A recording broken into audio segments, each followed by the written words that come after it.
Olá pessoal, sejam bem-vindos a mais uma aula das disciplinas de tópicos especiais em linguagem de programação e programação orientada a objetos. Hoje nós vamos ver um pouco sobre as variáveis e operadores do Python. Na aula anterior nós aprendemos a instalar o Python nas duas plataformas, Windows e Linux. Essa aula ela vai ser totalmente expositiva, com alguns códigos. Nós não vamos implementar em tempo real, porque esses códigos já estão prontos nos slides, mas fiquem à vontade para parar a aula e utilizar as instalações que nós fizemos do Python para praticar. É até interessante que você faça isso e pratique não somente os códigos que estão na aula, mas também procure construir outros tipos de código com o que vamos aprender aqui hoje, baseado na sua experiência em programação. Bom, dentro do Python, nós não precisamos definir tipos de variáveis. Automaticamente, ele identifica. Por exemplo, se eu criar uma variável A que recebe 3 e pegar o tipo dessa variável, ele vai mostrar para mim que ele é um inteiro. Então, ele detecta automaticamente aquele tipo. Se eu colocar o 3 entre aspas ou entre apóstrofos, ele vai entender que aquele 3 é um texto, é um string. Da mesma forma, um número, se for um float, quando eu uso esse recurso aí do Python, que é o type, o type ele serve para descobrir qual que é o tipo do objeto, né? Então, 78.9 é um número float, né? Mas ele entende também como um objeto. Se eu colocar type entre parênteses, passando como parâmetro 78.9, ele vai falar para mim que ele é um float, né? Que ele é um objeto da classe float. Então, não se preocupe em definir variáveis no Python, ele reconhece automaticamente, mas tome cuidado que você não pode, não é interessante você usar uma mesma variável para diversos tipos, porque a cada vez que você altera o valor dessa variável, isso altera na memória também.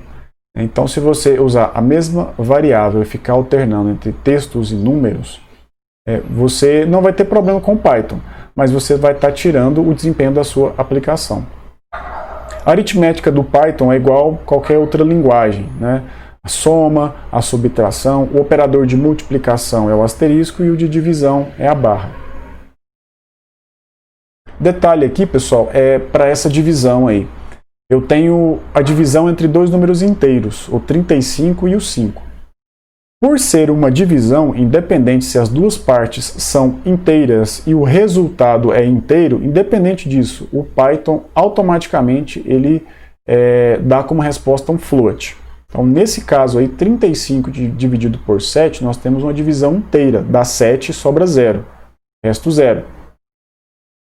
Mas ele converte para float. Isso nós estamos falando do Python 3 em diante. Todas as aulas aqui são baseadas no Python 3 em diante.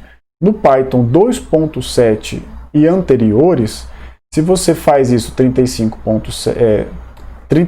dividido por 5, ele vai dar 7 inteiro. Tá? E se você faz 3 dividido por 2, ele não vai dar float, vai dar 1, porque ele vai truncar e vai converter para inteiro. Então, lá no Python, eu tenho que tomar cuidado com divisões que não são inteiras, porque dois números inteiros divididos, né, um pelo outro, a resposta sempre vai ser inteira, independente se o resultado real é um float. Então, lá no Python 2.7, ou eu converto, né, os dois números para float, faço um casting, ou apenas um já é suficiente. Aqui no Python 3 em diante, essa alteração, essa preocupação ela já não é mais necessária. Então ele trouxe essa melhoria aí em relação ao 2.7. Então é outra grande diferença entre um e outro. Tá, a divisão inteira, tá? A divisão inteira entre dois números, ela arredonda tanto números negativos quanto positivos. Então se eu faço ali a divisão inteira de 5 por 3, como que é a divisão inteira? É 5, né, dividido por 3, pegando a parte inteira. Então dá 1 e sobra alguma coisa. Esse alguma coisa ele descarta, porque esse operador é o operador de divisão inteira. Então, independente se o número é positivo ou negativo, ele sempre faz esse arredondamento. Tá? E como eu já falei, o resultado de uma divisão é sempre float, independente se um dos operadores é float, ou se é string, ou se os dois, se é int, ou se os dois é inteiros, se os dois são floats, sempre vai dar um float. E a operação de módulo, que é pegar o resto da divisão. 7 dividido por 3 dá 2, e o resto é 1. A operação de módulo no Python é o sinal de percentual. Outras linguagens também utilizam esse sinal, e outras já implementam funções para isso. Como que eu faço exponenciação no Python? Por exemplo, 2 elevado a 3. 2 vezes 2, 4, vezes 2, 8. Então, 2 elevado ao cubo. É só colocar o sinal de asterisco, que é o sinal de multiplicação duas vezes. Então, 2, asterisco, asterisco, 3. Ele vai interpretar que é 2 elevado ao cubo. E também, como toda linguagem de programação, para forçar a precedência das operações no Python, a gente usa os parênteses. Que é, nesse caso aqui, se tivesse sem parênteses, só revisando, ficaria 1 mais 3 vezes 2. Então, a operação de multiplicação, ela tem prioridade diante da soma. Então, ficaria 3 vezes 2, 6, mais 1 daria 7. Como eu forcei aqui a precedência dessa operação, eu estou dizendo para o Python que primeiro eu quero que ele some, né? 1 mais 3, 4, depois pegue esse resultado e multiplique por 2. Outro tipo que ele trata como objeto são os valores booleanos. Então, true, né? O tipo de true e false é uma classe booleana. Reparem que o Python é case sensitive, então ele é sensível às letras maiúsculas e minúsculas. Então, true e false no Python tem que começar com letra maiúscula. Para negar qualquer função, qualquer saída, qualquer operador, é o not. Então, se eu estou negando true, a negação de true, de verdadeiro, é falso. E a negação de falso é verdadeiro. Os operadores lógicos do Python, o AND e o OR também, como as outras. Só que tem uma diferença no Python que os operadores, os tipos booleanos true e false, no final das contas, eles são 0 e 1, né? 1 e 0, respectivamente, vamos dizer assim, né? O true é 1 e o false é 0. Então, no final das contas, eu posso, inclusive, fazer somas de true. Eu posso ter uma série de condicionais encadeadas e, no final, eu quero saber quantas foram válidas. É só eu somar a quantidade de true que houve. Posso somar, posso multiplicar, posso subtrair. Então, se o true vale 1 por trás, então 1 mais 1, 2. Né? Se o falso vale 0, então 0 menos 5 fica menos 5. Posso também comparar, já que por trás do true e falso é 0 e 1, eu também posso comparar números, né, e tipos booleanos, números inteiros e booleanos. Posso comparar se 0 é igual a falso é true, né, porque o falso, no final das contas, ele é 0 também. Para fazer a diferença, é o sinal de exclamação igual, que a gente vai ver agora, mais para frente, né? Operadores lógicos em inteiros, olha só, operadores lógicos em inteiros converte os valores somente para avaliação, diferentemente do casting. Ou seja, quando eu faço isso aqui, pessoal, olha só, 0 e 2, ele converte o 0 para falso e o 2 para verdadeiro. Então, sempre o falso é 2 e qualquer outro número, falso é 0 e qualquer outro número diferente de 0 vai ser verdadeiro. Então, falso aqui e verdadeiro vai dar falso aqui, né? Verdadeiro aqui ou falso aqui vai dar verdadeiro. Só que ele não faz esse casting, ele não converte um número para booleano. Ele converte na hora que vai avaliar. Olha aqui, ó, somente na avaliação. Ele converte o menos 5 para true, né, e o 0 para false. E ele faz a comparação. True, verdadeiro ou falso, dá verdadeiro. Tá, mas qual que é o valor de verdadeiro? Menos 5. Agora, para fazer um casting, que é converter tipos, né, eu posso converter os números também. Então, se eu converto 0 para booleano, vou ter falso, né? Todos os outros, inclusive positivo e negativo, vai ser true. Sinal de igualdade é igual, igual. Tá?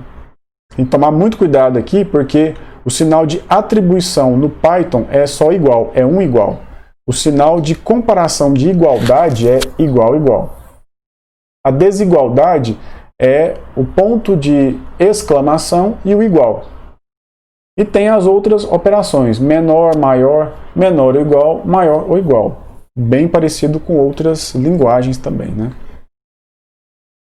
Como que a gente faz para verificar se um valor está no intervalo lá no Python, né? Então eu quero saber se, né, aqui teria um if, se 1 é menor que 2, verdadeiro, e 2 é menor que 3, também é verdadeiro. Então verdadeiro e verdadeiro, eu tenho esse true aqui.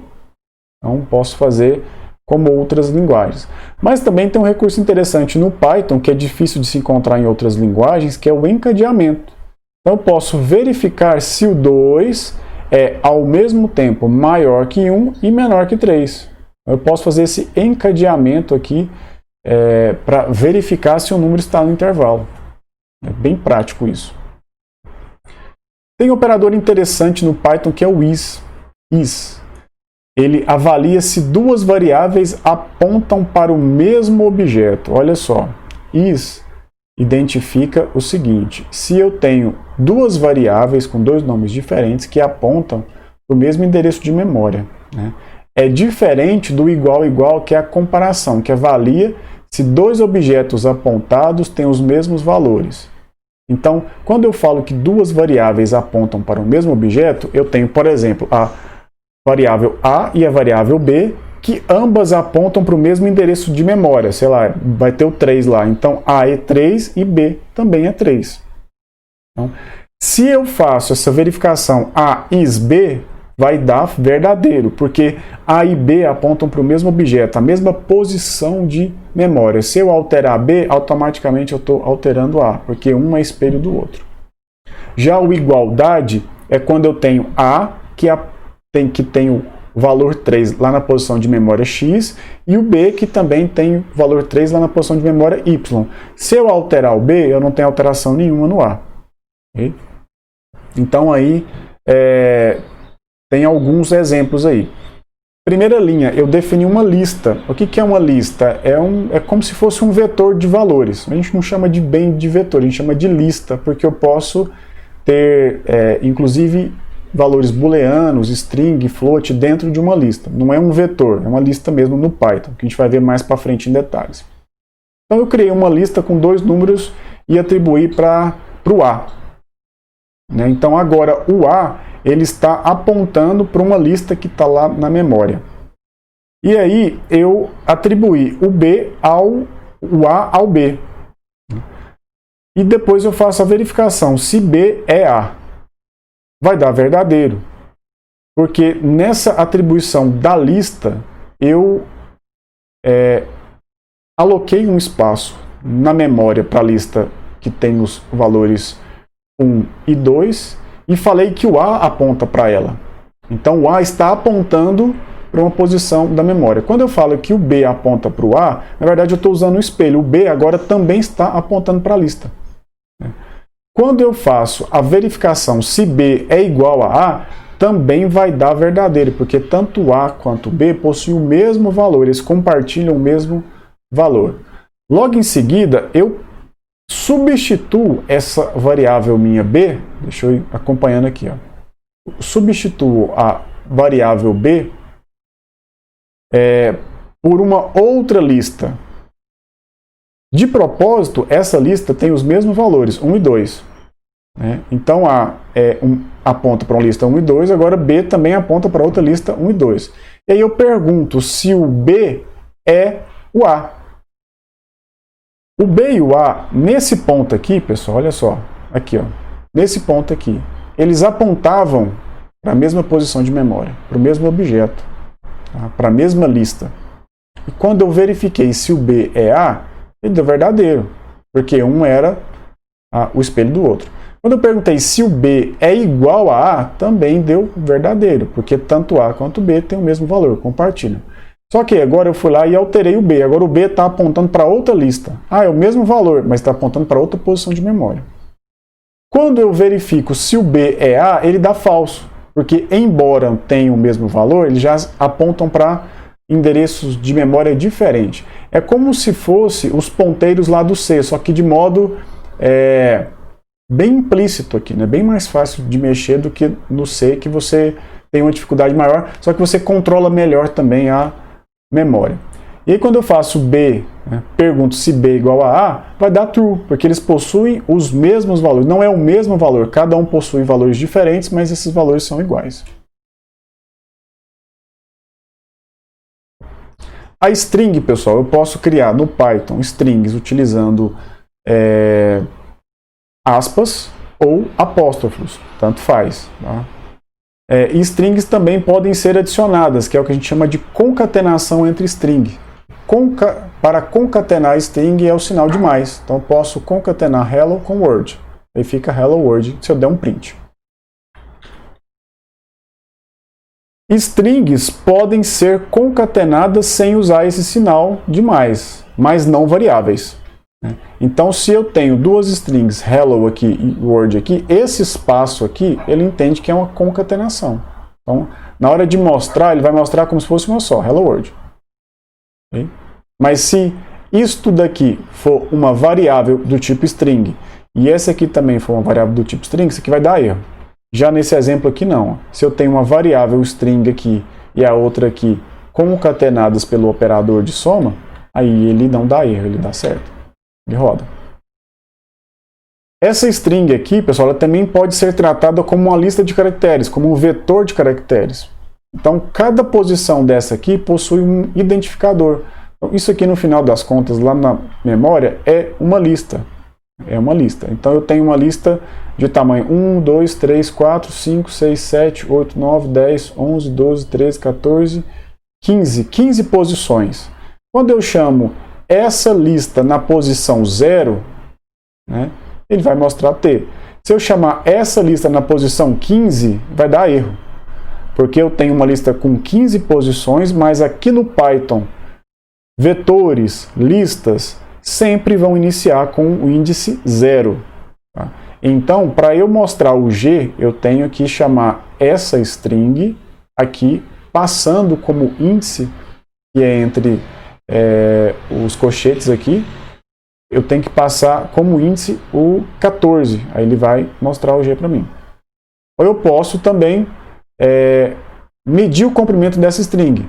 Olha só, eu contei errado. Essa string tem 16 caracteres, não são 15. Deve ter pulado um aqui. Então, se eu mostrar aqui em cima essa string na posição 15, vai aparecer o G. Tá? Porque vai de 0 a 15, 16 posições. Mas no total, com a função len, de length, eu consigo passar um parâmetro do tipo string para ele e ele falar para mim qual que é o tamanho dessa string, ou seja, quantos caracteres tem, incluindo o espaço. Posso também usar o ponto format para formatar strings. Né? Quando eu quero construir um termo que eu vou passar depois para esse termo, que vai ser mostrado na tela, ou uma mensagem, uma mensagem parametrizada, eu posso construir essa string usando termos que depois eu vou passar em forma de parâmetros.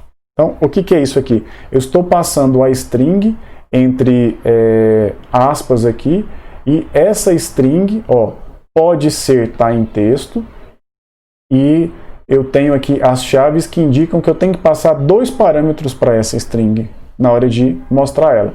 Então eu coloco essa string entre aspas, coloco ponto format e aqui eu coloco na ordem que eu quero que apareça os termos. Então quando ele mostrar vai aparecer strings podem ser interpoladas.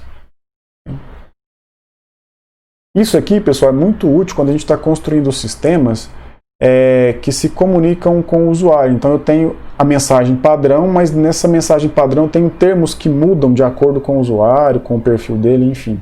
Então eu escrevo a mensagem dessa forma aqui e na hora de mostrar a mensagem para ele eu passo como parâmetro o que eu quero que seja acrescentado nessa string. Outro recurso é que eu posso, utilizando o format, repetir os argumentos, desde que eu indique dentro das chaves o índice do argumento que eu passei dentro aqui do format. Então aqui vai ser oi, seja rápido, né? Oi alguma coisa, seja rápido alguma coisa. E depois outro termo. Eu estou passando aqui apenas 2 parâmetros para o format, mas aqui eu estou chamando 3. Só que quando eu coloco o 0 aqui, ele vai substituir dos parâmetros que eu passei para o format, o que está na posição 0, que é o primeiro. Então, Jack. Então vai ser, oi, Jack. Depois ele vai mostrar, seja rápido, Jack. Depois, o segundo argumento, o segundo parâmetro da função format que está no index 1, no índice 1. Depois vai ser tchau. Okay? Eu também posso usar o format usando keywords, que seria como se fosse não o índice do parâmetro, mas um apelido para ele, um identificador em forma de texto. Né? Então, ao invés de colocar o índice aqui dentro das chaves, eu vou colocar como se fosse o nome da variável que eu quero que substitua. E aí dentro lá do format eu vou separar por vírgula os meus argumentos e vou nomear todos os argumentos e definindo o nome dele e também o valor. Posso também formatar usando o recurso de fstrings do Python, isso acima da versão 3.6 em diante. Então aqui eu defino uma variável externa, né, e na hora de mostrar eu coloco o f aqui entre aspas, eu coloco o nome da variável que eu quero chamar entre colchetes. Se eu não colocar esse f aqui, ele não vai entender que é o fstrings. Ele vai mostrar exatamente todo esse texto corrido aqui, inclusive abre chave, name, fecha chave. Não é isso que eu quero que ele interprete isso aqui como uma variável. Então eu uso o fstrings. Além de uma variável aqui, eu posso colocar qualquer comando Python dentro dessas chaves, desde que eu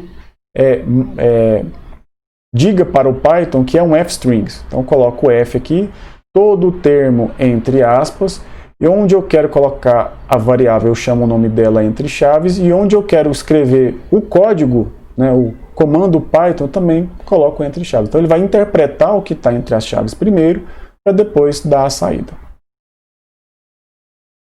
Outro recurso que a gente tem no Python é o none. None é nada. Né? None não é nem vazio, nem espaço em branco, é nada. Tá? E ele é um objeto. E eu não posso, ele como objeto, eu não posso usar o sinal de igualdade para comparar se algum valor é none. Eu tenho que usar o is.